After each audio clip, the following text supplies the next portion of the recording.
welcome to episode 180 of The Eldritch Podblast. I am Margaret. I am Jack. And we are a Dungeons & Dragons podcast where we focus on the social aspect of TTRPGs. We give out advice to dungeon masters and players old and new. And most importantly, we believe in creating a safe, inclusive, and welcoming space in the TTRPG community. So if that sounds alright to you, welcome in. Come on in! Come on in! We're back! Oh my god, we're so back. Oh my god, we We're are so back. so back. Oh my god, we're so back. We are so back. Look, we're so back. And look, is dog being a little scrungly?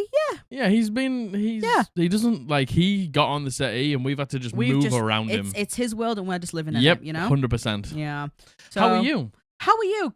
My gosh. It's great to see you. It feels like it has been so long since we've done any of this. It's been so long. Yeah, it's been... Get your mic a bit closer to your mouth. Sorry, that was... wow, sorry, that was probably way too loud. It feels like it's been... Well, because it's been 2 weeks since we've sat down and recorded. Yeah. Which is the longest it's been for us in a really long time. Yeah. I can't remember the last time we took like a full proper week off the poddy. Where we didn't film in between. I don't know. We definitely have had a few, but yeah, here and there over the almost 2 years now. Yeah. Oh my God, it feels like that was definitely, that felt like the longest stint, and I don't know if 100%. that's because we do things like stream now as and well. we didn't do any of that either.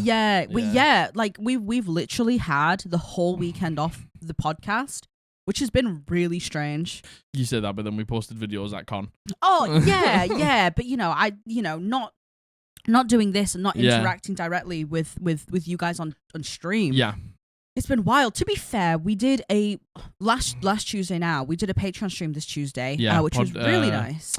A campaign update. Patreon stream. Yeah, we did yap a little bit. Didn't get through anywhere as much as we expected to. Yeah, because I think we yapped a little bit too much. But we were just so excited to be back. Yeah. And it's weird because like when you just do it every week and it's like you like fall into, but you fall into a routine. You're like, okay, we film the podcast today. Yeah. Okay, we stream today. Yeah. And then it's so weird. Like we take some time away, and as soon as you take some time away, I'm like, my God, all I want to do is go back. Honestly, I know, yeah. And record and stream and like talk to people and put content out for people. For me, it's specifically streaming. Like I can't believe how much I'm excited to stream again. Because streaming tonight, yeah. Because at a time of oh my goodness. Can't believe you've done this to at time of recording, we're streaming tonight on Friday, which is going to be our first stream back, and I'm so excited. I honestly, I really sincerely mean this. Genuinely missed you guys. Genuinely missed you. Big time. Huge missed so many people.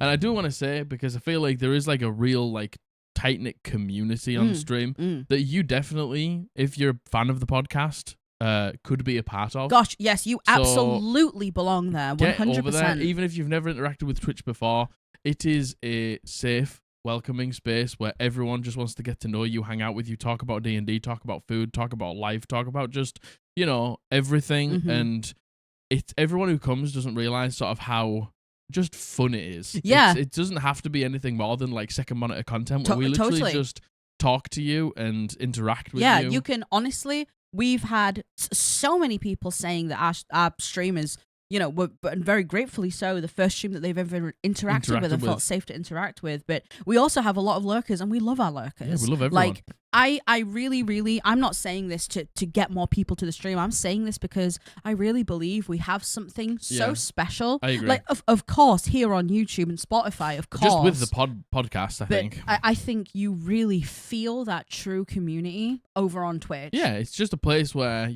like, we see all your comments on YouTube. But really, it's sort of a one-way thing. Like, we see your comments, we can't reply to every single comment. But over on stream, you come in, you say hi, we'll say hi back to you. And, totally. You want to tell us something about your game, we'll listen. read it and we'll listen. Totally. That's just the way it is, and I love that. I agree. I completely agree. I very, very, very much missed it. But we did go to Comic Con. We do be going to Comic Con, though. Luckily, this year, as we've told you, as we mentioned before, we did get creator passes. We did. Lovingly from MCM Comic Con. They did pick us this year to be creators. Yeah, which they did, which amazing. which was an absolute honor.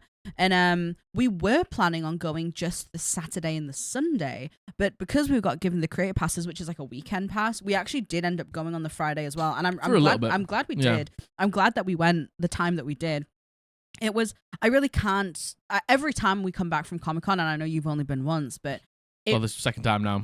Yeah, it really feels like just freedom. Yeah, it's weird. It's like I enjoy it like crazy when I'm there, but then I come back and I don't realize how much I enjoyed it. I come home and I'm like, man, just being in a room full of nerds, full of people who like just love being themselves. Totally. And, like people who I feel like get it. They just get it. Yeah, they just get it. And then, everyone's just being nice to each other. Yeah. The only thing that I could liken it to, but it's 10 times nicer, is I've been to Download Festival. Yeah. And Download Festival is just a bunch of metalheads who get together, who are very welcoming of each other. Yeah, I agree. And they all just love rock and roll and heavy metal music and stuff like that. And then you go to Comic Con and it's a similar vibe, but it's even like nicer and more accepting. Totally. People are just being like, just like walking past each other that they've never met and being like, I love your cosplay. I love your hair. You got such a cool t-shirt on. People looking out for each other. The amount of people who are like obviously checking in on their friends and making sure that everyone was okay. Like it's just a different world. I agree. And you know what? On the Saturday night as we were leaving, we just sat outside of the grounds and just watched. That's my favorite thing. We were on our way out. It was hot day. We were in the cool air outside. And we were like, let's just sit down and just like watch people leave and people watch and chill. Yeah, which is my favorite thing to do. I truly enjoy just the ambiance of being around people just enjoying themselves. And you know what? Outside, if you've ever been to London XL or Comic Con, there's basically like the green outside that the people like meet up. A lot of cosplay meetups happen there, dance, do everything. And on the night, there was just a person. They had a lightsaber with them. Oh man! And in the dark, they were just running with this lightsaber and just doing like flips. And I was going to say something. They were doing. They were grown dude. Yeah. Just with a double-edged lightsaber running across the whole field. Oh my god! Like doing that spin thing. Oh my god! And it looked, and I was just like freedom. Yeah, that's it. It's just like you go anywhere else in the world at nighttime on a field and like swing your lightsaber about. People will be like, "What you doing?" People will probably be strange about it. You're in con. You're dressed like a Jedi. Yeah. You've been practicing your lightsaber moves. Yeah. And you're just swinging your lightsaber around. You can do it, and you know what? It's just such a. I could honestly cry thinking about it. I was literally like thinking about that dude swinging his lightsaber. I was because I sat there and he said it. He didn't. I was just like, you go anywhere else and you do that, and people will say things about you. Yeah. But in con, you just bring it. It's you've been waiting all year to run across that field, swinging your lightsaber, being yourself, doing what you want to do, something that you love. And not a single person's gonna say anything to you. Nothing. If anything, people are cheering. People are gonna be like, that's sick. Yeah, like it's such a out of body experience. And of course, not everyone's experience of con is that. It was busy. There was a lot of people there. They are very busy, physically exhausting days. I must be honest. Yeah, they are. The Excel Center is huge, and the fact that they had EGX there as well meant that there was even more. Yeah. So they are physically exhausting, and I'm sure for a lot of people, incredibly mentally exhausting as well. Yeah. But I think all of that is superseded by the fact that like you're with your mates. Yeah. And you're being accepted. Whoever you are doesn't matter. Even if not, no one is judging you. No one is being. And from what I saw, no one was rude to each other. There was no fighting. But again, of course, only from my perspective. Didn't see everything that happened the whole time. But that's the vibe I get. It's an overall feeling of I can only imagine that, like you said, people wait all year for this chance to just shed their human skin and just be whoever they want to be. But that's it. It's sad, isn't it? It's just like you wait all year to be yourself. Yeah. You wait all year to just do what you want to do. Yeah. You wait all year to just like be the person you want to be because society doesn't like accept you in that way, and it's sort of sad when you think about it. But it is. It's just such a beautiful place where your special interests, your likes, your loves, the things that you just care about so much. Yeah. Everybody else there cares about that too. Yeah. And even if they don't care about that, they love the fact that you care about it. They love the fact that you do. And you know what? First of all, Artist Alley, best part about Comic Con. hands down, best part about Comic-Con is Artist Alley and going through all the artists and looking at all their incredible art and people meeting these artists for the first time and being excited.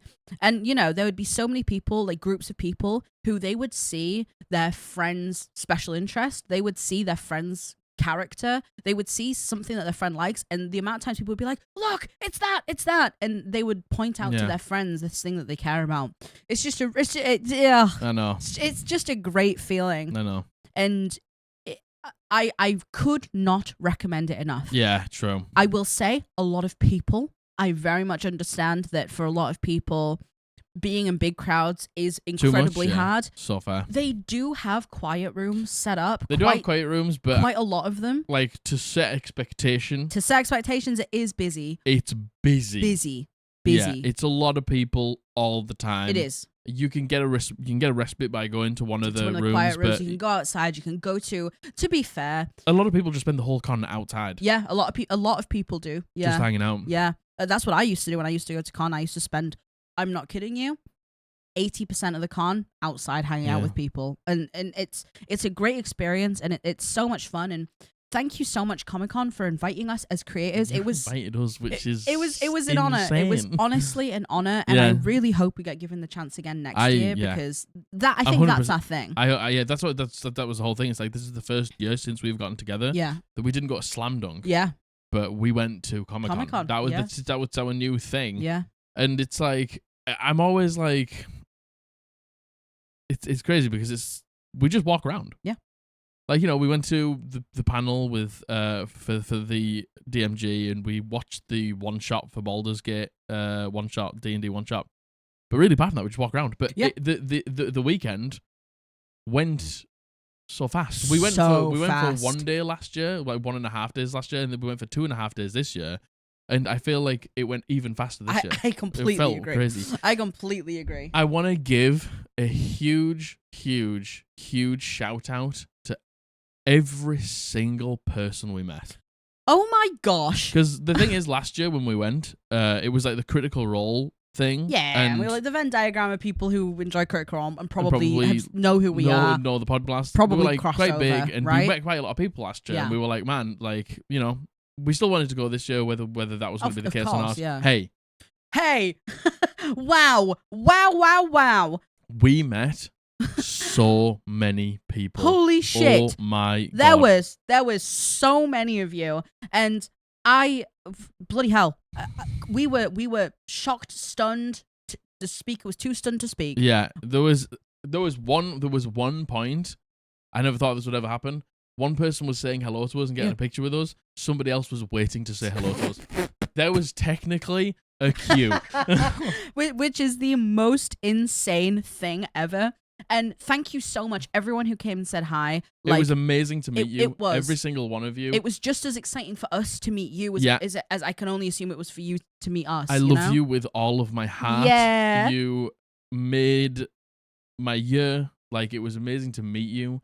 It was amazing to talk to you. It was amazing for us to be able to get photos with you. Just to tell us about, like, you know, the way you interact with the podcast or some advice that we've given you or just the fact that, like, we keep you company at work when you watch. Yeah. Doesn't matter what it is. It was amazing to meet every single one of you. It so truly much. Was. Oh my God. It was so great. And, you know, I really can't stress enough. If you ever see us around, please come say hi. Like it's so exciting for us, and it's just as exciting for us as it is for you. Yeah. And we love saying hi to you, and we always try to match your energy. We always try to give you like the best experience we possibly can. We want to get to know you just as much as you want to get to know us. 100%. Like it's insane. It's that whole thing. It's like, you know, we're here now, still 2 years in, or about to be 2 years in because of you. Yeah. You know, like.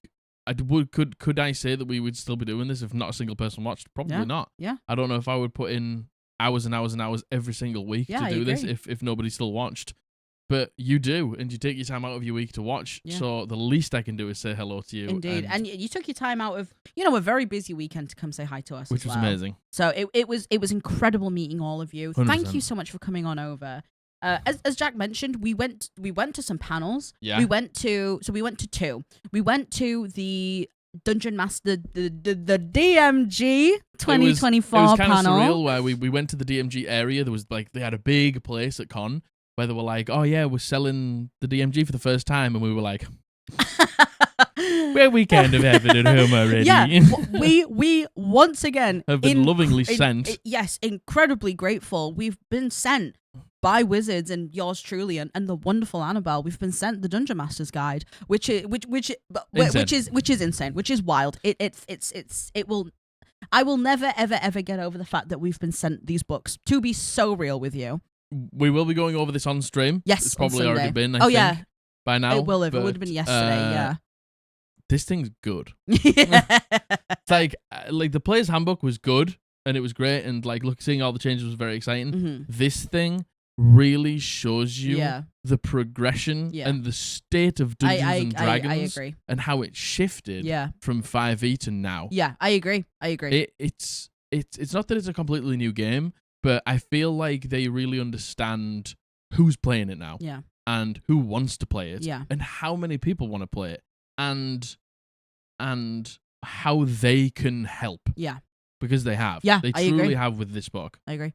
I completely agree. And the more on panel that was on stream. hosted by Jeremy, James, and Sierra, and they did a great job. They basically just talked you through like some of like the big main points, basically. And that was a really great panel. Listen, I love an informational panel. Yeah. I love anything like that. I love listening to speakers. So that was incredible. As we were all waiting, because there was some overlap of the panel beforehand, so there was like loads of us stood outside the doors just waiting to go in, and then the Wizards team came up and they were like, all right, who's waiting for the D&D panel? And loads of people put their hands up, and they gave out these cute little I'll put a picture up. Yeah. Do you have a picture? I can take a picture before this gets edited and goes up. I can take a picture. There's a cute little keyring of an owl bear. Yeah, we got some owl bear keyrings, which was good fun. Very cute. The panel was really, really great. And then afterwards, oh my gosh, I completely forgot to mention, we met Adam, one of our mods. Yeah. One of our friends. You all know who Adam is. Adam Smiley. We met Adam. We had the absolute joy of meeting Adam, Yeah. and that was a great time. And we spent basically all weekend with Adam and our friend Bex Shadowbell, who we've met before, who's also another streamer. And he was like, I think I'm gonna go buy the DMG. I think I'm gonna go buy the DMG. They twisted my arm. I'm gonna go buy the DMG. I think I'm gonna go buy the DMG. So there was a huge D&D section. You know what? We'll just keep photos up as we go. I suppose. There was a big D&D section which had loads of art, loads of like sketches of the concept. A lot of some of the like stuff from the player's handbook was in there. Yeah, loads of art. It was a really cool section. Yeah. And we went to go in the queue, and as we got there, Sierra, who was hosting, part of the Wizards team, hosting the panel, and is also, like I think her title is producer, game producer, some sort of great Wizards. game producer. Yeah, but she has a lot to do with it. Yeah. And again, she was on the panel. She was in the queue in front of us. I think she was just with one of her friends, maybe, who was buying the book. And it's one of those things where you don't ever want to pan someone's head in. No, but you don't want to punish them. Look, you want to say hi, and you want to fangirl a little bit of the fact that you're meeting someone from the Wizards team who, and you want to say, hey, panel was sick. Thanks. And we did, and she very gratefully took some time to talk to us, and we were talking about the DMG, and I just made a comment, and I was like, I feel so positive about this next step into D&D. Like, it's such an exciting time.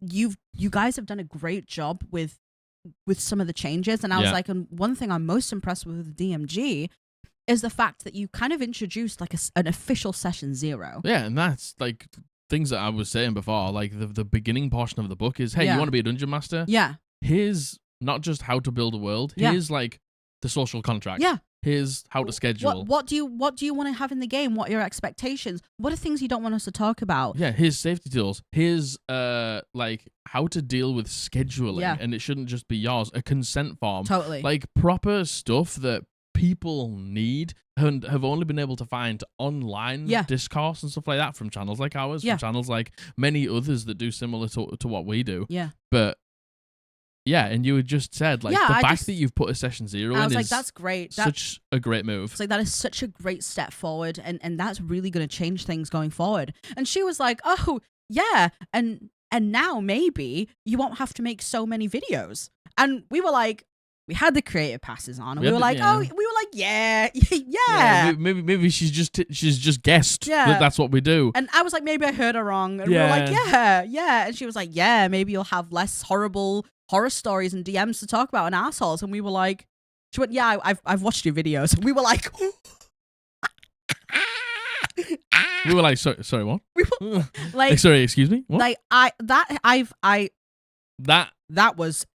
felt like an out of body experience. That I will say, there's been many amazing moments, many cool moments. I think professionally, that's the coolest thing. Yeah. That might have ever happened to me. I completely agree. Somebody who literally hosted the panel, who like worked on the book, somebody who's incredibly involved, important to Wizards of the Coast, literally saying, hey, yeah, I watch your videos. Yeah. Wild. Absolute insanity. And she was so nice. She was amazing. She brought it up, and she was so nice. And, after the fact, we obviously were like, can we please get a photo with you? Get a photo with you? And after the fact, we posted a TikTok when we were at Comic Con, and one of her players, who also a whole other complete different story, commented being like, oh, my GM, Sierra, said that she met you. And we were like, Your dungeon master said that she spoke to us. What? And just wild. Just insane. Just insane. A fucking insanity. Wild moment. Insane. I can't believe it. And that was incredibly exciting. Yeah, might have been the most insane thing that's ever happened. So I don't know, Sierra, if you're watching, but thank you so much for your time. Thank you. Thanks for hanging out with us. Yeah, thank you very much for giving us your time like that. And hey, and thanks for this. Yeah. Gosh. This is just such a step in the right direction. Yeah, I agree. And do you want to know what? For me, more than anything, I just feel like with Dungeons & Dragons, there's such a community. Yeah. The community is, I would say, a huge, large, dominant part of the game. Mm-hmm. And the fact that you clearly are listening, the fact that you are clearly like understanding who this book is for, and not just like making another one of those. And it's not that old Dungeon Master wasn't good, but I feel like it didn't hold your hand and tell you how to be a Dungeon Master and what it truly entails. Yeah. And I feel like they've been like, okay, who's this book for? And really, truly listened. And I just think it's a really great step in the right direction. That's what Sierra said. Sierra was like, it's not just for us or you. She was like, it's for the community and it's for everyone. And it really, really feels like it. I feel like if you are a Dungeon Master who's starting from fresh, never played the game before, never DM'd a game before, like you pick up that book, you are in such a better place than if you were to pick up that book. I agree. And to be fair, that's kind of what they led with in the panel, 100%. right? Like, Jeremy Crawford and James Wyatt, that, they were hosting it as well. And that's what they led with, being like, we want new DMs to just have a better idea, have a chance. Yeah, and it feels like it. It 100%. really does feel more like it. So that was obviously an incredible. Yeah. The next day we went to go watch the Baldur's Gate D&D one shot. We had no idea who the DM was. It was Jeremy Crawford. It was just Jeremy Crawford. What the fuck? Hey, it was just Jeremy Crawford. Jeremy Crawford just walks out and is like, anybody want to play D&D? We were like, insane. We were like, what? Just insane. So it was the cast of Baldur's Gate. It was gosh. Hey, just use it. It was Will. It was Will, Karlach, Astarion, and Lae'zel. Yeah. And you know what? They've posted, the whole thing was filmed. Yeah. So they've posted it. And we'll leave the link below if you want to watch it. It was great. It was such a great show. That, honestly, alone for me was worth going the whole weekend. It was insane. I love things like that. It was so much fun. Was I crying the whole way time? through? Yeah, I was actually. Was I crying just at the fact that everyone was really happy around us? Yeah, maybe I was. You do like that though. I do. When there's a room full of people who are enjoying themselves and having a good time. Gets to me. That's it. They're just like being themselves, and they've waited the whole year for this moment. That just makes you happy. It does make me happy. Yeah. And to be fair, the ending of the one shot, kind of sad. Very sad. Kind of sad. I'll tell you what. I've never seen Jeremy Crawford Dungeon Master before. Yeah. He did a great job. Yeah, man. Dude. I feel like he really encapsulated the like he told a concise story in 2 hours. Yeah. The random funness. Yeah. That like DMing can be. Yeah. Where we don't have to put like a huge amount of pressure on ourselves. He's told like a really cute, great, like heartwarming story. I agree. But it was also just fun and silly, and it was great. I feel like he truly encapsulated the storytelling. Yeah. Gosh, he is a wordsmith, I will say. He's so calm. Calm, cool, collected. Like when you hear him talk, like you just, even if he has no clue what's gone on or something's like caught him off guard, I don't know how I don't think you'd ever be able to tell. I agree. It was just so calm, cool, and collected. It was honestly, it was a great thing to watch. I really truly enjoyed it. All the characters were great as well. Neil Newborn, who played Astarion, very much the I think the only one who properly had a big grasp on how to play D&D. I think Karlak. Yeah. She had a great, a good understanding. Yeah. Still got some things wrong, but that was the beauty of it. It's just like that's why it was fun. It's like anyone who's just like, man, I just don't want to fuck up and like make a mistake. It's just like these 4 people were on stage making mistakes and not knowing what to roll. Jeremy Crawford was just asking Lizelle for a skill check and she had no clue. But do you want to know what? Didn't matter. Didn't matter Nobody at all. Fucking cares. Literally no one cared. They just rolled with it and had a good time and just had fun. Yeah, and they are actors, by the way. They are actors. They were putting on a show. Let me tell you that. They like physically actors. Yeah. It was such a great time. They were putting on a show. Yeah, if you want to watch it, it was only about 2 hours long. It's not even 2 hours. I just had a look. It's about an hour and 50 something. Yeah. It's so good. go take a look. Watch it down below. It was just good fun. And then I guess, gosh, we have talked here, but it's because it's so exciting. We bought some good fun stuff. Got a lot of dice. I'm gonna show you what we got really quickly, and then we can move on. So, did we? Oh, nothing for you. Nothing for you, honey. Nothing for you. Put that big head back down. Did we buy a lot of dice? Yes. You bought a lot of dice.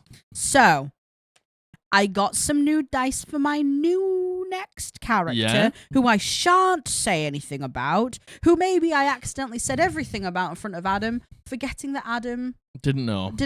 You know what? You're not going to be able to see these. But beautiful pink handmade dice. We'll put pictures in. These are made by a company called Dice with Attitude. And by the way, these are all from small businesses. These are all handmade dice, something that we very much believe in. And Jack's big chunky I got a big chonker. I've got a big liquid car chunker. Is also made by Dice with Attitude. No. This is Crafts and Wonders. Sorry. Crafts and Wonders is Crafts the first and Wonders. one. Yeah. This is Dice with Attitude. You got another one from Dice and Attitude. It's from Dice and Attitude. Oh, that's the owlbear. Lol. Yay! So this is also from Dice and Attitude. So these two. Excellent. I don't know why I'm holding these up like a kid showing you things. I'll put pictures up. Yeah. But these are from Dice with Attitude. This is, I think, my favorite dice. This is insane, this one. This is from Three Fates Wares. Three Fates Wares. That dice is insane. I don't know why I'm holding this up. You can't. It's I know beautiful. You can't see it. It's absolutely gorgeous. And then Adam. Yeah, Adam got us a couple of dice. Adam brought these from home. Yeah. He was like, I brought you a Brienne and an Isaac dice. Yeah, for our one shot. It's Yeah. up on YouTube now if you want to watch it, if you haven't. Gosh, there's so much stuff that's happened. Baby Girl Isaac. Baby Girl Isaac with the black and the white dice. Big Scary Brienne. And Big Scary Brienne with the fiery ginger dice. Thank you, Adam. That was so sweet of you. Very sweet. Thank you very much. Very sweet. And our one shot's up. You know what? We'll talk about that when we have more time later. And throughout the weekend, we were also given the 50th anniversary. Man, the 50th anniversary dice. D&D dice. Which is the coolest thing ever. We got given a couple of them, which is cool. I also got... I don't have it on me because it's on my desk. I also got a new mouse mat. A big, sexy from new Chow mouse Illustrations. mat. From Chow Illustrations. And I know we've talked for a very, very long time. Oh, you missed the dices one right there. I know we've talked for a very, very long time, but I would really, really quickly like to say a really, really big thank you to Holly and Phil from Chow Illustrations. If you remember last year, me completely gushing about meeting Chow. If you don't know who she is like an illustrator who owns a small business, a streamer as well, an incredible artist who has like a small business. And one of the inspirations for me for when I went self-employed years ago, I watched her studio vlogs, and we met them last year. Yeah. And I, of course, was like, I love your videos so much. Oh, hello. And she had a stall this year as well. Yes, so she we did. went to the stall, and I could not believe it. Yeah. Phil and Holly were like, Phil's her partner, were like, yeah, we remember you. We remember you coming to say hi last year, and we've kept tabs on your channel and what you're doing. They were like, and yeah, your TikToks get served to us on TikTok now. What? Oh my goodness, what? So, you know, and gosh, they're both so incredibly nice, and it was an honor. And, you know, it was nice to, in some sort of a way, meet her, maybe not as an equal, obviously, but to meet her on a playing field of, she knows who you are. Yeah, and I'm obviously still a rabid fan, but I don't know, it was really, really, really cool for her to even slightly remember who I was, considering how many fucking people she must have met, and him as well. So thank you for being so kind, and thank you for remembering me. Goodness gracious, bully. It was really cool. Yeah. It was really, really, really cool. Also, I haven't told you this. You know how she was like, we're supposed to be going to see Miku tonight? Yeah. She kept saying Miku. I thought she was saying Mika, as in big girls, you are beautiful. Yeah. And I was like, Mika, that's fair enough. I nearly made a Mika joke. Thank God I didn't, because she meant Hatsune Miku. Hatsune Obviously. Miku. Yeah. Obviously she meant Hatsune Miku. Mika. So, hey, I'm really glad I didn't bust out a Mika joke. Hey, Let me tell you that for free. what if you ripped a fat Mika joke? What if I ripped a big fat, big girls, you were beautiful joke? I shudder to think about it. I mean, it's a good job you didn't. Yeah, it is a good thing I didn't, Jack, because I nearly did. I was actually racking my brain about a Mika joke. Thank God I didn't. Thank God nothing came to me in that moment. So that's Comic-Con. That was Comic-Con. Obviously, there's so much more. There's We've been talking a for lot half more. an hour now. Yeah, there's a lot more. But which we're going to be talking about tonight on stream. Yes. We're going to have a big yap stream tonight. Big yap stream. We're going to maybe get some fucking food and chill out and just yap and just talk to people and talk about how much we've missed everyone. Yeah, indeed. So yeah. Yeah. Before we get into topic, Jack, we haven't even announced the big thing. Oh my God, the big thing. Oh my God, the big thing. Oh my God, the big thing. The big thing. Should we cut it and put it in the beginning, or should we do it now? No, we do it right now. Oh my gosh. We do it right now. Amongst all of that, really big announcement. Big announcement. Our Pride collection is available. Our Pride merch is available right now on www.eldritchpodblast.co.uk. Oh my gosh, I cannot believe we completely forgot about this. Yes, our Pride collection is available. There is 36 designs. There is. Of all of the different Pride flags. 10% of all proceeds are going towards a local LGBTQIA plus charity here in Northeast called Heart Gables. Heart Gables. They work very closely with making sure that LGBTQIA plus people get proper opportunities. Places to... No, sorry. Carry on. That, diversity is respected and understood. Yeah. They do a lot of training. They're local to us. It really means a lot to us. It does. And 10% of all proceeds will go. I think how we're going to do it is we will just, at the end of the month, whatever sales we've got, we'll take 10% off and donate it directly to the charity. To them, yeah. I think that's probably the best way to do it. Yeah. So the Pride collection is available. There is t-shirts, there is hoodies. They're exactly the same price as all the other things. They are not limited edition. Mm-hmm. This is a forever thing. As long as the merch store remains up, the Pride collection will remain up.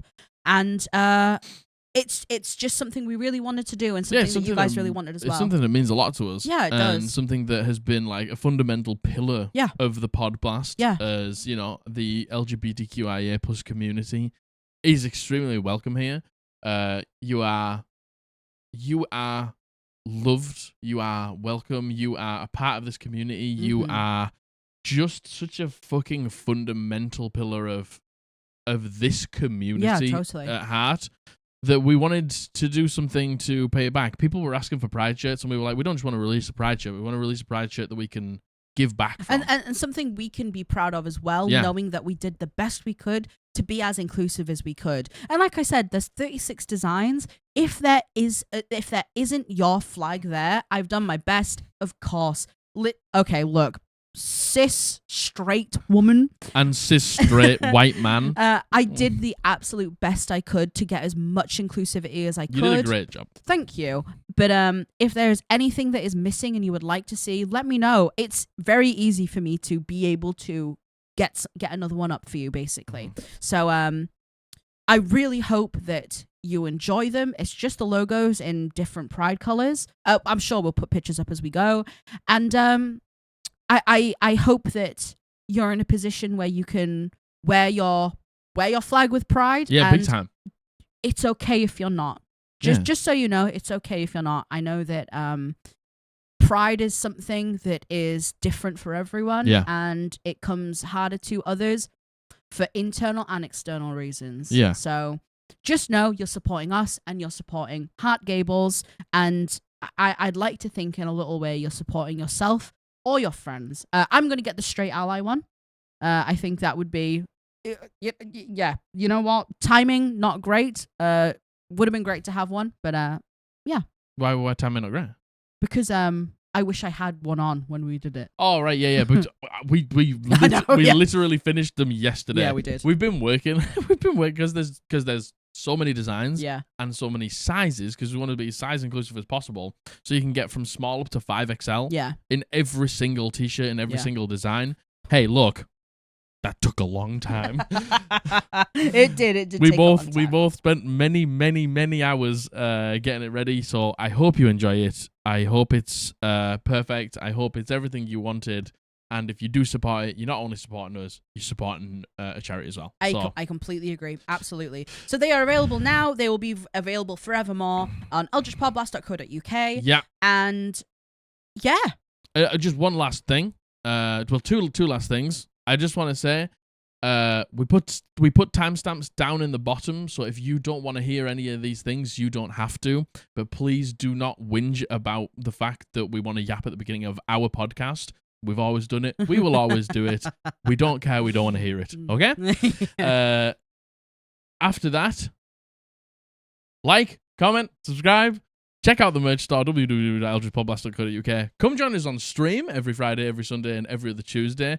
Check out the Patreon down below. That's a great way to support us, and you'll get some exclusive content from me and Margaret. Gosh, we've had quite a few new patrons. Thank you. Amazing. Oh my goodness Thank you so much. Gracious me. Thank you so very much. Thank you. And with that, of that, oh my god, you know what this is like? You know what? It's wild to think that back in the day, this is like what a normal episode would look like, because we used to do a weekly campaign update in the beginning of an episode. Insane. So, with all of that, should we get back to scheduled programming? Regular scheduled programming. Let's do it, baby. Thank you so much to all our patrons over at Patreon. You have no idea how much we appreciate your support. If you want to support us over at Patreon and gain access to our exclusive content, like our D&D campaign updates and our extra monthly live streams, click the link in the description. More about Patreon at the end of this video. Thank you. Today we are doing horror and... Oh my god. Oh my god. You okay? Yeah. Oh my god. What is it that I tighten here? Nothing. It's just you got to spin it round.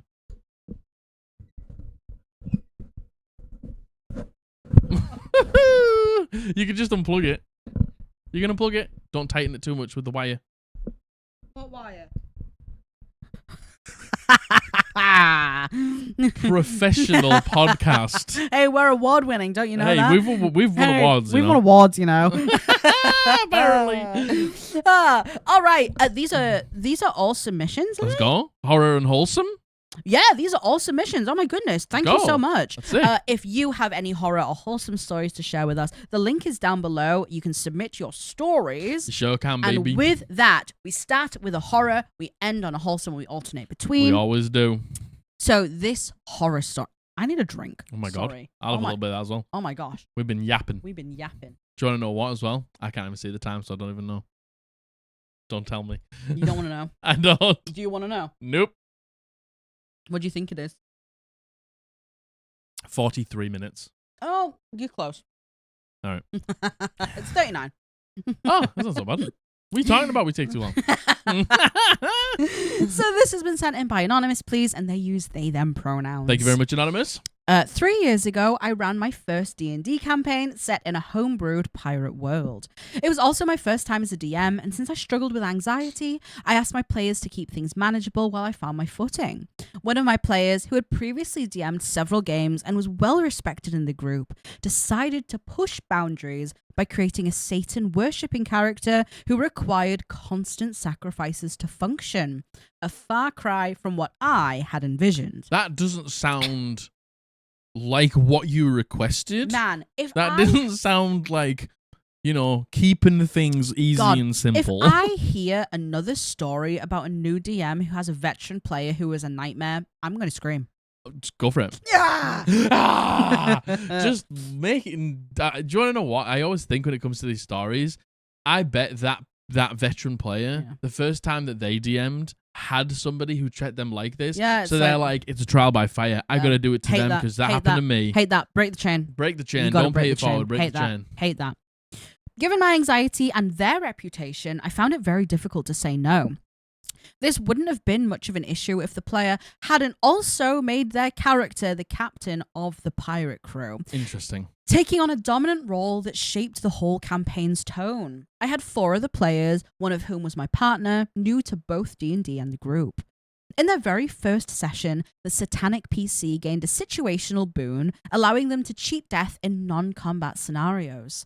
The player then used this as a way to test the crew's loyalty by initiating a game of Russian roulette, knowing that their PC was immune to dying in this way.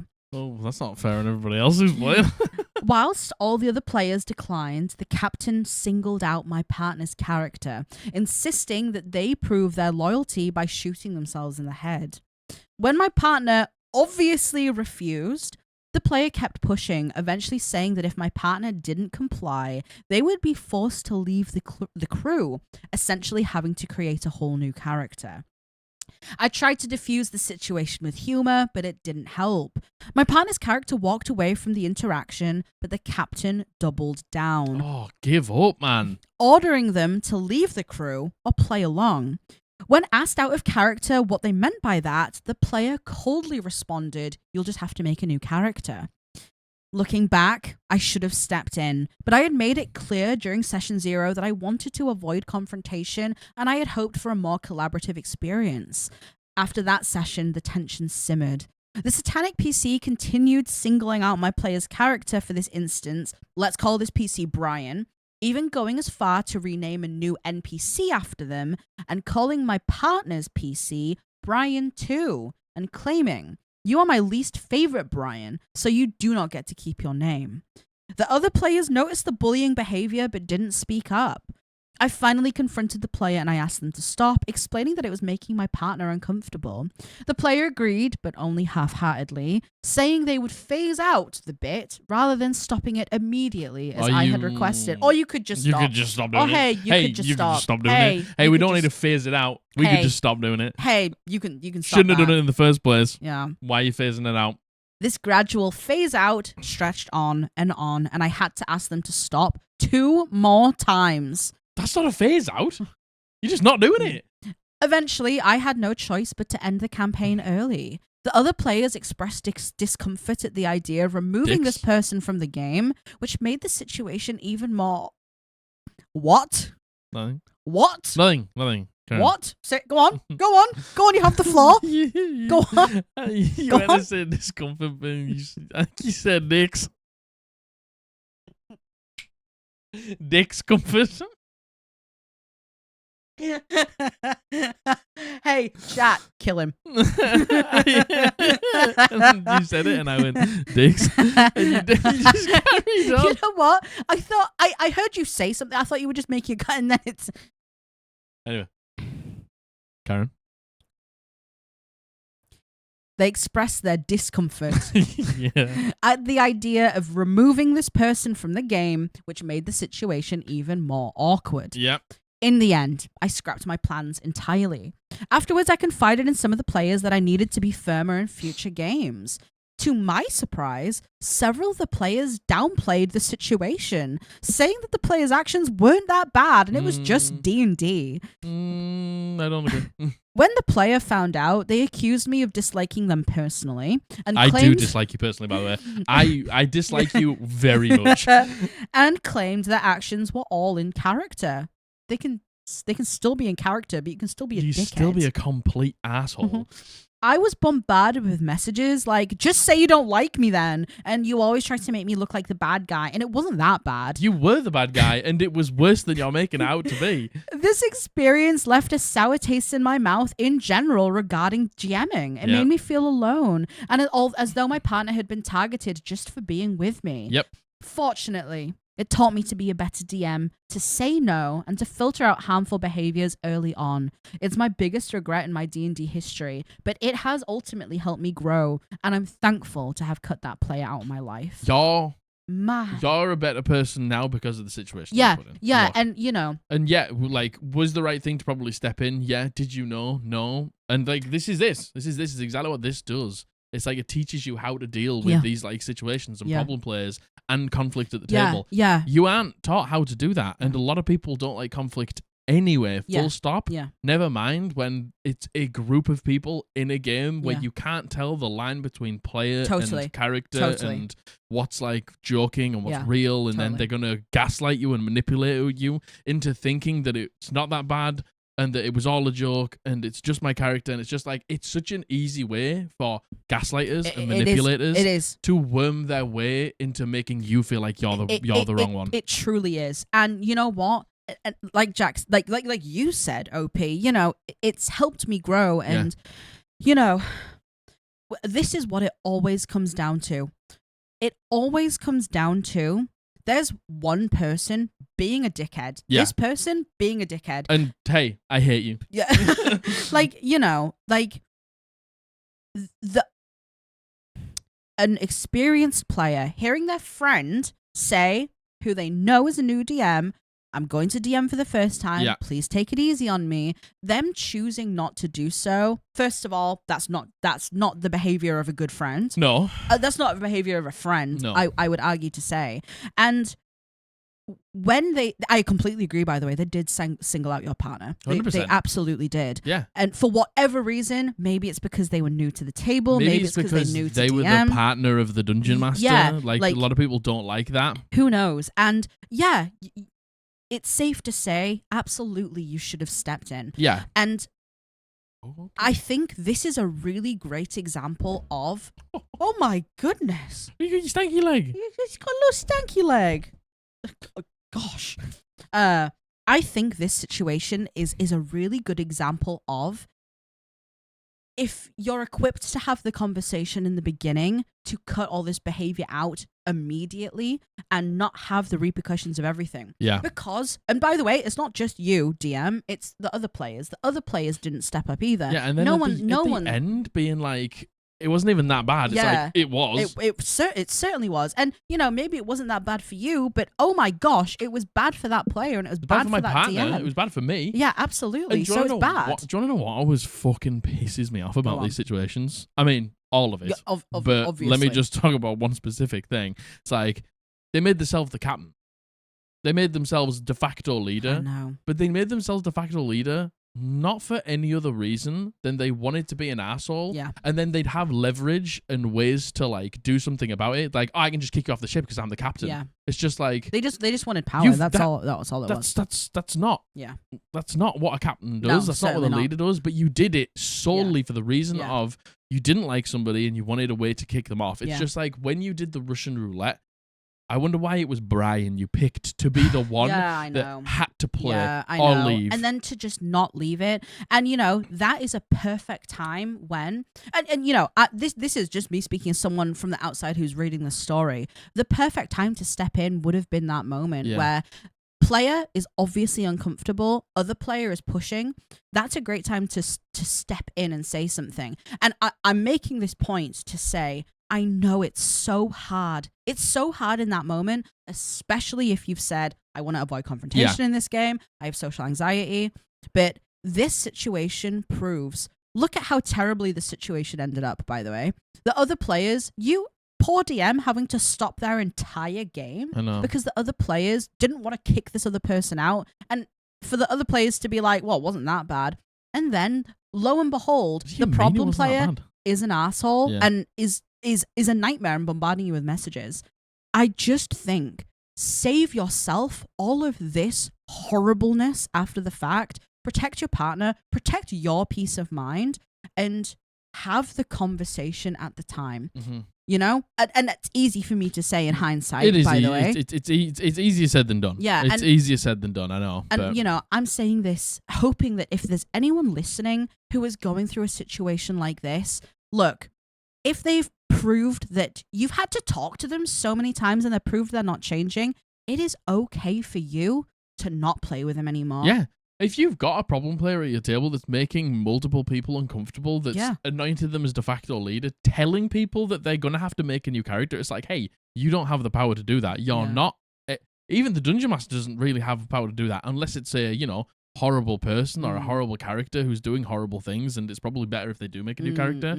Like, you don't have the power to do that. Honestly, a lot of the time, it's just easier to just have the conversation and hit him with the ultimatum. I agree. And just be like, look, you need to stop. I agree. Or I'm kicking you out the party. I agree. Because sometimes, to be fair, always give someone the benefit of the doubt. That's what I believe. Yeah. Have a conversation with someone. They might not realize they're doing it. They might not realize it's a problem. That's it. You can't do anything about it unless you give know them there's a the problem. chance. But if they've proven time and time again they are not going to change, it is okay to kick somebody out again. It's okay to do it. So, and you save yourself the pain of everything to come. That moment of awkwardness of having the conversation far outweighs everything else that came with this. And this is the thing, it's like, I don't like going on the internet and being like, kick this person out again. No. Because like, you don't want to take that lightly. I don't want to just sit here and break up tables. That's never been the point of this podcast. But at the same time, you would have had a far better experience. You would have had a far better time. You would have saved a lot of people an emotion if you'd have just kicked this person out. Yeah. This person doesn't deserve to play at your table. No, but people it's hard. Who act it's like hard. that. People who act like that. It's like, oh, what, you're gonna kick me out? It's like, yeah. Yeah, yes. I am gonna kick you out. Yes, you deserve kicking out. Yeah. Like, you've been a dreadful person, not just a dreadful player. You've been a dreadful person. Yeah. You don't deserve to play at this game. You don't deserve to be my friend. You don't deserve for me to waste my time dungeon mastering on you. You deserve being kicked out. Yeah. That's what you deserve. Is this dog all right? He wants his. And now he's in naughty mode. I see. Should I put the ring on him? No. He only tried once. Gosh, can you see how miserable this dog looks? He wants his lunch. Goodness, and I can't say it out loud. Goodness properly. Gracious me. So he usually gets to a point where he just starts to like be annoying. Yeah. Because he wants it. Yeah. OP, I'm so sorry. I'm so sorry. God. Should you have done something earlier? Yeah, but that comes with experience. It does. And you know what? This experience has shaped you, and you will never let something like this happen again. And the thing is, it's like you basically got the worst of both worlds. Yeah. You didn't want confrontation. Yeah. You couldn't have got a more confrontational player. Couldn't have. Yeah. You couldn't have got a worse person to play at your game than that person that you were playing with. Yeah. I know. Oh dear! Don't kiss me, Dad. Not on camera. Don't kiss me on camera. In front of all these people.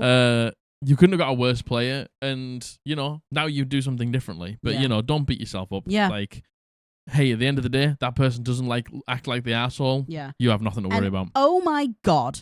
Again, if you are an experienced player and one of your friends wants to DM for the first time, please remember how scary it is the first time you DM'd, and it doesn't matter how you were treated. If you were treated badly, which by the way you shouldn't have been, and I'm sorry, the way to deal with that is not to take it out on someone else and be like, oh well, like it's well, they not, did it to me, so I've got to do. It's like a rite of passage. It's not a rite of passage. It's not catharsis.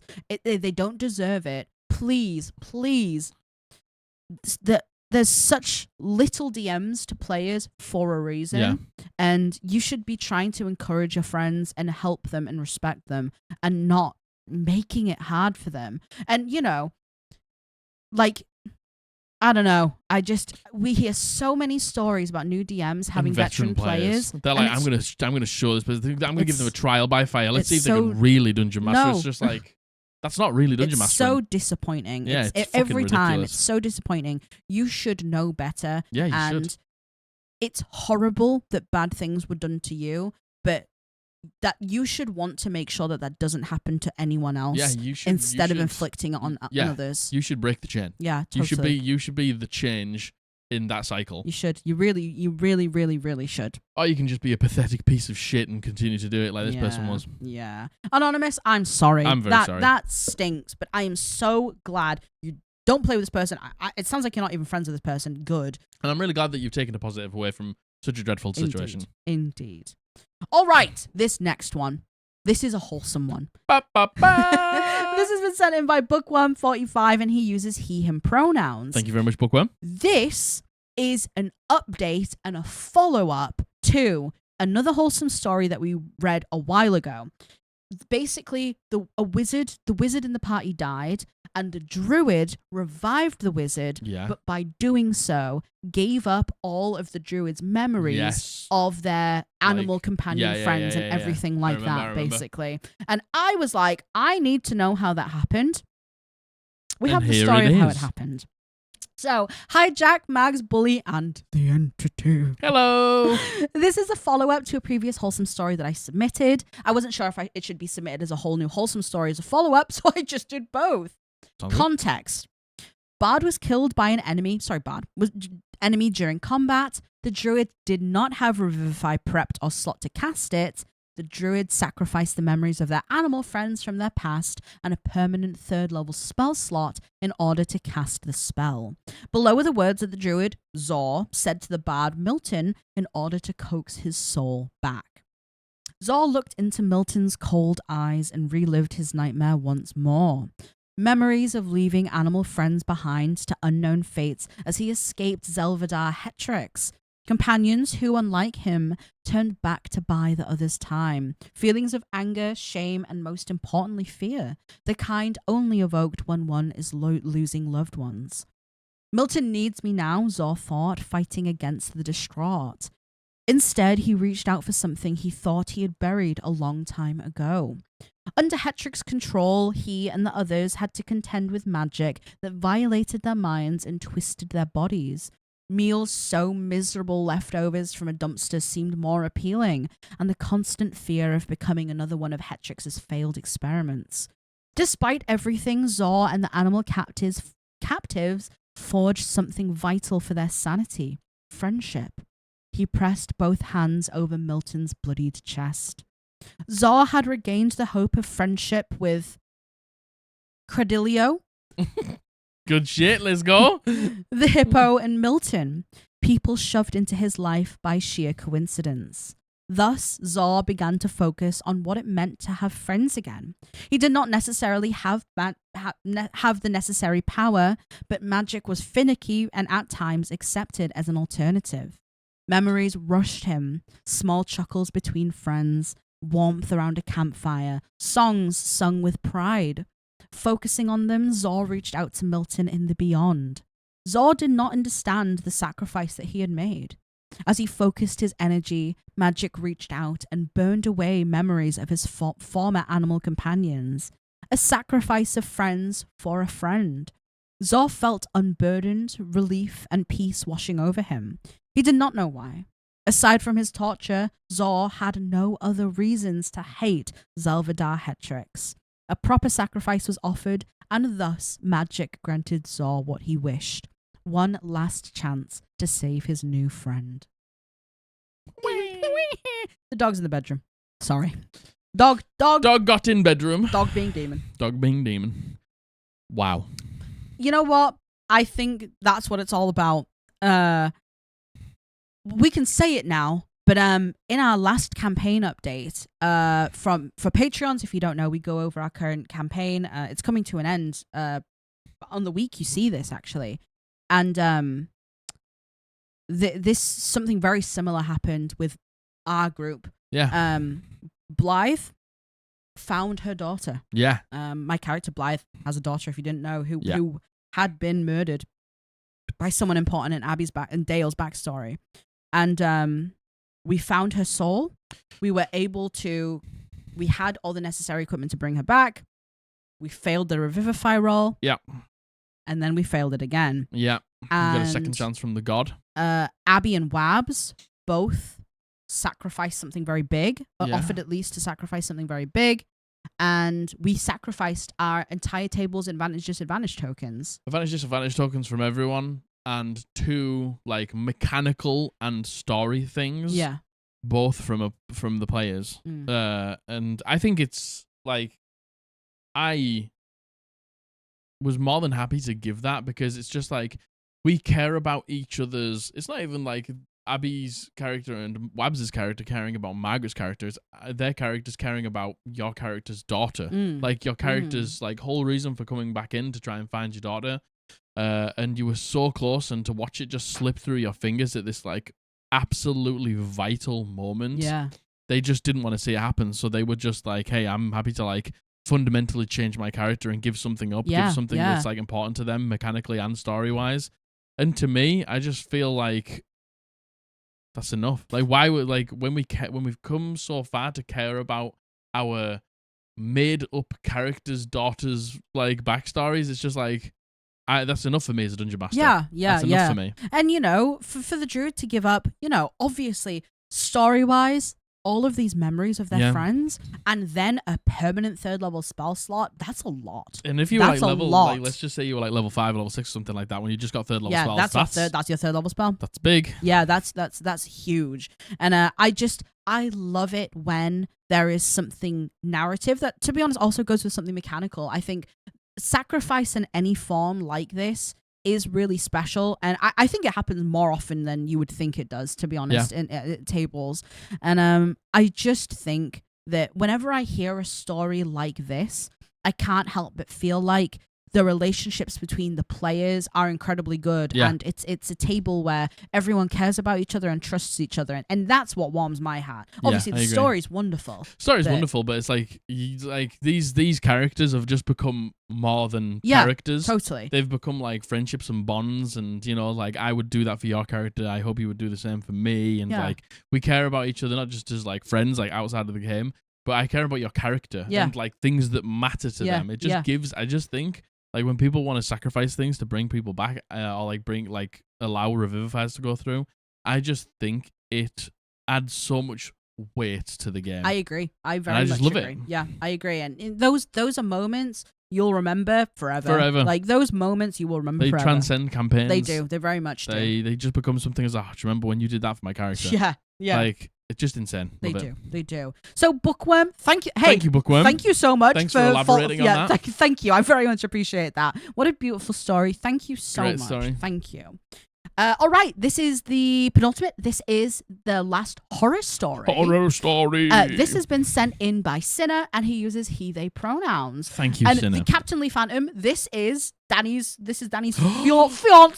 Fiance. Oh my god, penultimate. Oh my Danny. god, your fiance is the penultimate. The title is "I was gone for one game, and I missed the conclusion of the whole game." Great. Context. My friend's first campaign ran for 1 year, based in a homebrew Ravenloft. I had worked for 10 days straight, doing 12 to 14-hour shifts, and I wasn't mentally or physically up to playing the game. And at this point, we were about 3 months out from finishing the campaign properly. By the way, oh my gosh, take breaks. Yeah. It's so okay to take breaks. It's so okay. I don't do anywhere near that much work, but I've taken breaks for less than that. So you should too. Remember that. The DM had set up a scenario where the party had to kill one of the 5 masked people in order to enter the boss room. If questions were asked, it would become clear who we should kill. My character, who was being piloted by my close friend, typically asks a lot of questions, but as I wasn't there, I couldn't ask. My close friend's character is also a questions guy, but he is often overlooked due to the disrespect for other players above game. Which leads us to this. I did not attend the game, so my close friend tried to ask questions. He was disregarded, and the barbarian swung his sword. The barbarian became enraged because he had killed his daughter and turned on the party. Have we read this before? No. Are you sure? Certain. I feel like I've read this story before. Maybe you've read it before. Maybe I've read this before. Maybe. Have we not had this before? No, I don't think so. You tell me. I will when you read it to me and I get you the story. The barbarian became enraged because he had killed his daughter and turned on the party. He is also a werewolf, and in this campaign, werewolves and vampires hate each other, and my friend was a vampire. The barbarian immediately attacked and downed him because of a special vampire-killing toxin that werewolves have. Followed by a sleet storm cast by our druid, which filled the whole battlefield, my close friend's character had died within the first round of combat. Jesus Christ, why did the druid do that? Our backstories were combined, and he was the only one that my character truly trusted. Now with our fighter fleeing as well and our druid, my character is left to clean up the mess, but I am not there.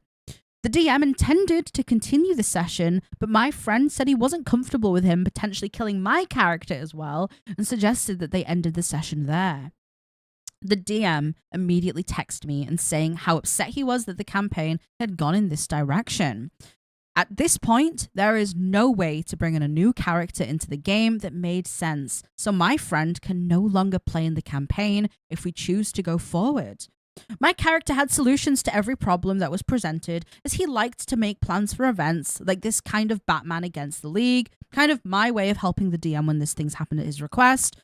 Yes, events like this had almost happened multiple times. Great. I offered suggestions such as retconning what had happened or plot armor to bring back characters and reform the party, but he did not like this. With one character dead by friendly fire, 2 fled into the sunset, and 1 on a blood frenzy about to kill my party, there is no longer a party. There is no game. And to add a cherry on top, you bet the answer for why it was what my character would do. We were going to have a wrap-up final session, but due to conflicting schedules, it never happened. The DM reached out to me weeks after, upset at how this had all played out. We never really had a session 0, as we were all new, and we didn't know what it meant to even have one. This ending upset me so much because it was the result of disrespectful players' actions who caused problems across both campaigns that we had going. A rapid turn to PvP, leading to a complete dismantling of the party. We agreed to never play with a barbarian again. I just I don't. The thing is for me, I think either the barbarian just hates the game, absolutely despises the game. So they're like, how do I get out? Yeah. They're like, I need to do something so viciously egregious that either I kill everyone so the campaign's over, I do something so they kick me out, or like just something like that. It's like, I can't for the life of me say out loud, hey, I want to leave. So I need to do something that's just going to ruin everyone's fun and break the party apart. Yeah. And do you want to know what? You did it. Yeah, man. Like, but then I don't understand why did the druid cast like thingy storm? I think the druid potentially cast sleet storm to be able to stop the barbarian. Yeah, okay. to maybe put some distance between them. To maybe have like I mean I don't know. Yeah. But that's the only thing I can think why the druid would get involved. Like I was a little caught off guard by that. Yeah, I think that's the only thing I can think is to try and make it like it hard to see or like hey, if you don't want to play anymore, just say instead of ruining everybody's time at the table, instead of literally breaking an entire game apart and ruining an entire year of work and like input and work from the dungeon master and party members and everyone, instead of just ruining that because you can't find any other way, just say, hey, I don't want to play anymore. Hello, honey. You're coming up. I fucking hate this. And I don't understand why the dungeon master was so reluctant. Yeah. And maybe it's been tarnished at this point. Yeah. I think maybe. And, I think as well as that, I think, some of Cinna's suggestions were, how about we retcon it? How about we give this character plot armor? Yeah.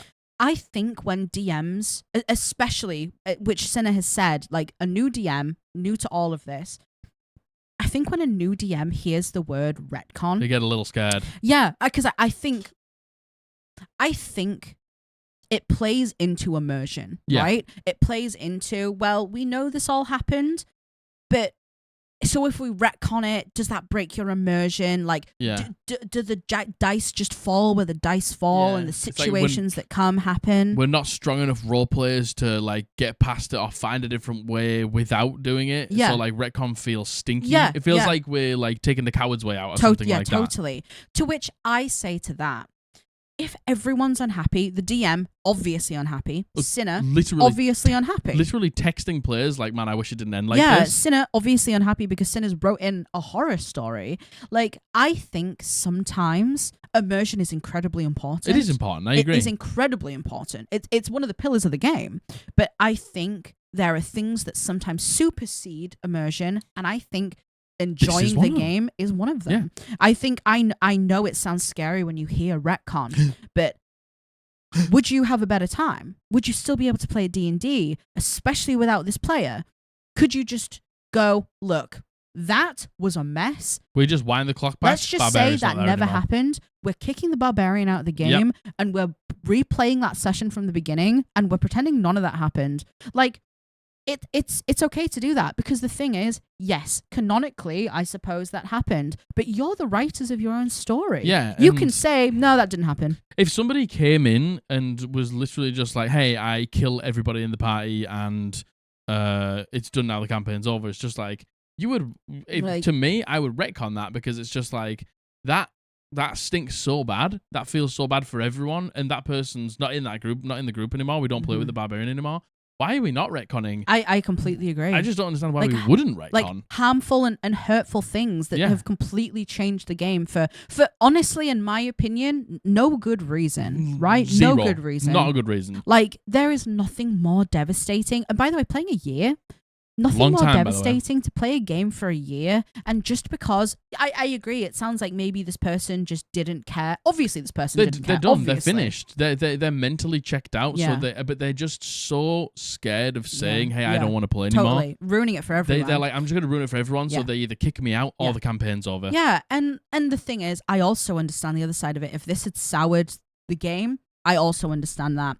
I also understand having something like this happen and it going so terribly and everyone being so deflated. It mars it for you. Yeah, everyone would go, I don't think so. Like, I got a lot of negative emotions about it. Totally. I got a lot of like baggage from it. I got a lot of like, I've just got a lot to deal with like from that. I would just rather leave it alone. And then if you want to know if that's the case, fair enough. But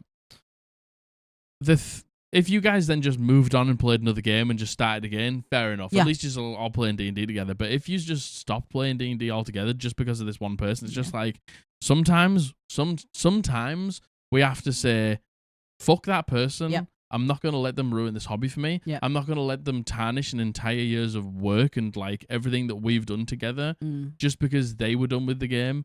Fuck them off. Retcon it. Let's go again. Yeah. I just think that's the best thing to do. I completely agree. Immersion's important, but it's not everything. It's not everything. Having fun playing is the game. The most important thing. Absolutely the most important thing. Would you rather not have your immersion broke or give up an entire year's worth of campaign? Yeah, totally. I think I would rather just have my immersion broke. Totally. And it's just like, we're saying immersion broke, but the thing is, we're just rewinding it to that moment. The barbarian's out. Yeah. We just continue. And also, even the idea of plot armor, like having that, that TikTok trend where it's like the movie ends and What I've Done by Linkin Park's playing in the background and it zooms in on the person's hand and it just twitches. Yeah. Like what I've done. You know, like that's also something that can be done. And you know, I think very much this screams to me inexperience. This screams to me not knowing. This man, this screams inconsideration, complete inconsideration. And as Cinna says, there was no session 0, which, by the way, you should never feel bad about not having a session 0. It's more of a new era thing. Totally, like it is. And totally, it's just, you know, it's like is in this one. Totally, wasn't in that one. Yeah, but like it's just how far we've come. Absolutely, and we need to understand what we do allow, what we don't allow, what we expect from the game. And this whole immersion thing comes about. Hey, I will break immersion if somebody comes in and kills the whole pie. How about that? Yeah, of course. Just like that might be a niche thing, but I can guarantee that gets brought up in your session 0s going forward. And honestly, like this is what happens when you don't have rules about PvP. Yeah. When you haven't even discussed PvP or the stipulations of what that could look like. What happens if there is PvP? Yeah. How far PvP can go. Yeah. It can never go to the point where we you know, bring each other to death saving throws. Is it allowed at all? At you know? all. Like I think once again, a party is torn apart by PvP going way too far. Yeah. Who would have thought? Like it's age old, man. Yeah. It's and the fact that Cinna was like, yeah, I'm gonna take this one off, and all of this happens. I know. Oh, were they just waiting for, oh my gosh, for an opportunity to not be there? For an opportunity to be like, okay, this is going to be a bit of a weird session. I'm just going to do it now. Cinna's character's the one that has the plan. They're the one who does the talking. They're the one who comes up with these things. I feel like the barbarian took the chance. Yeah, you know what? Honestly, I don't think I disagree with you. I think the barbarian took the chance. Yeah, and obviously this is all assuming and not knowing the player. And we know what assuming does. Go on, say it. Say it down in the comments. What does assuming do? Go on. It makes ass out of you and me. And me. Yeah. Cinna, I'm so sorry. I know you continue to play D&D. Which is brilliant. And I'm so glad you do not play with this barbarian player ever again. Hey, nobody should play with this barbarian until this barbarian player understands how to treat the people around them, they should not be playing D&D. And communicate. Hey, absolutely. I'm not having fun anymore. I'm just going to leave. Yeah. Or yeah. I massacre the whole body. Or how about? Which how one? about? Yeah. Option A? Yeah. Or option B? It's B. What do we think? It's got to be B. It's got to be B. It's got to be B. It's the only way out. It's got to be B. There's no other way out. Thank you for your story, Cinna. Thank you so sorry, much, Cinna. That stinks. Yeah, I'm sorry, but also thank you. This one has been sent in by Frog Wizard, aka Liam, and he uses he/him pronouns. Let's go, Frog Wizard. And the title is, I think my love for D&D has been reinvigorated. I love it already. Hello to Jack and Margaret. I just wanted to preface this by saying it's been a joy listening to your podcasts again after a deep hiatus from all things D&D. If you remember, a year ago, I submitted a story about a horrible D&D experience with a group that just did not care for my feelings, and the horrible person that was Dave. During that time, I just tried to stay away from most things D&D and hoping I would feel better at another time. After which, I ended up leaving the group seeing that I wasn't supported, and I went on a long D&D break checking in and out of D&D by checking groups out, but none really felt comfortable to be in ever since. I played Baldur's Gate 3, which satiated my thirst, and then, finally, I reconnected with an old friend group online. We caught up bonding over a lot of things that happened, but one thing I remember we had fun with last time we were together was playing AD&D and having a blast.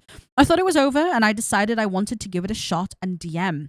I did not regret it. Let's go. Now I DM for 6 players and they have a lot of fun synergies with each other. I was able to help out a new player swap classes and help his anxiety over roleplay to the point that he is now roleplaying by himself. I told them all if they needed anything to message me and they responded to me in kind, which felt good to hear. But the moment that made me really fall in love with the game all over again was when the party finished up a battle and went to a tavern. The roleplay between everyone at the table was fun.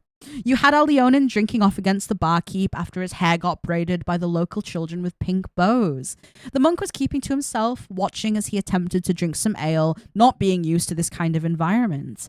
The wizard, who this was his hometown, was face palming at the onan, being crazy and praying that he doesn't break anything. The Anura, homebrewed frog race, sitting at the bar with a ranger watching it all go down. And the warlock using a light cantrip to make a red dot for the drunk Leonin to follow and probably took the cake. I expected them to move on to fight more like a group I DM'd before, but no. They just wanted to have a good time with each other. And the best part comes when I hear the words, "When's the next session?" And met with, "Oh," when I have to tell them I can only do once a month right now. It just makes me want to do the best that I can and continue to play D&D. Now I'm planning out the next couple of sessions, and in the meantime, I listen to D&D podcast to help improve my skills, and also yours as well. With love, Liam the Frog Wizard. And that's it. It's like, it can be, as we've said so many times, it can be whatever you want it to be, but you just sat in a bar. And it's like, this is some of the fondest memories I have, like, of D&D, when I realized, like, I absolutely truly loved it, was our first party when we would go to the, like, tavern. Totally. And we would just sit there and, like, talk to the NPCs. Hang out. Talk about, like, what's coming next. Totally. And, like, how glad we are that we met each other and what we were going to do when we left this island that we were, like, stuck on and stuff like that. And all the things. It's just, like, you just remember those things.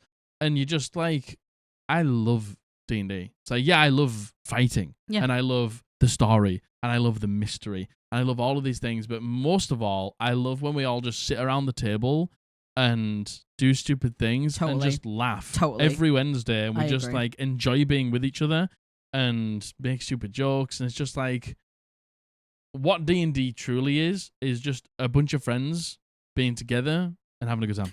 Totally. And you know in whatever way that is. There is nothing like, and yes, I do, by the way, I do remember your story. I remember your story. Liam. Like, there is nothing like having a horrible experience and having a group that is awful, especially Dave.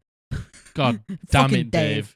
And then going into a new group, and honestly, I think having some reservations and being and having expectations maybe of how it could go wrong, and then when it doesn't, being like, oh my god, this is what it's supposed to be. And then it's like, and you know, I was expecting them to want to go and fight again like my old party did, but they didn't. They just took some time and they reveled in the success and they got to know each other as party members and they got to know each other as people. And like, I got to just roleplay the tavern keep and tell them what happens and roll for stupid checks and stuff like that. And it's just like, you found the group that mixes with your DM style. Totally. And that's probably why you're having a good time, because it's just like, you love all of that. And they love all of that. Totally. And when you give them that and you give them the combats and the other things and the intrigue and stuff like that, they're just having a good time.